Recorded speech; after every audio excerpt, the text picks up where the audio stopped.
there we go so far. It's a little bit more pink than I wanted up in this area, but so far so good, not too bad. Now we just have to go in and do down here the background and the little whatchamacallits, the vines that are holding everything together for the grapes.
Now that the table is done, we can go to the background. We are almost there, guys.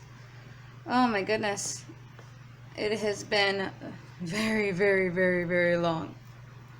And sitting here in one sitting and getting all this done is very different than working on it for a couple of weeks, which is what I usually do with my students.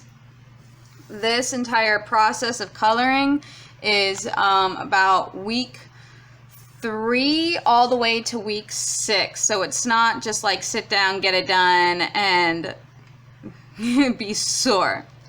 So, but we are on the last leg. Here we have really purple plum color, very similar to our grapes. So we have to be careful when we're putting this in. This is when you can get really creative, and I can either lighten up the background, or I can darken the background, or I can slightly shift the color of the background so it's similar to the plum color, but it's different enough that my grapes are going to pop out from it, because I don't want it to be the exact same color as it is here, because that means that all this hard work that you put into, it'll be too close together and it will overlap and it'll blend in, and that'll be very disappointing when you get to the end and you're just like, oh, my background's the same as my grapes. Oh no, what do I do?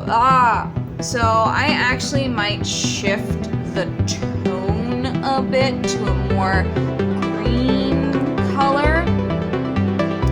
It's up in the air, but I'll probably make the shadows more green and just lighten it up so I can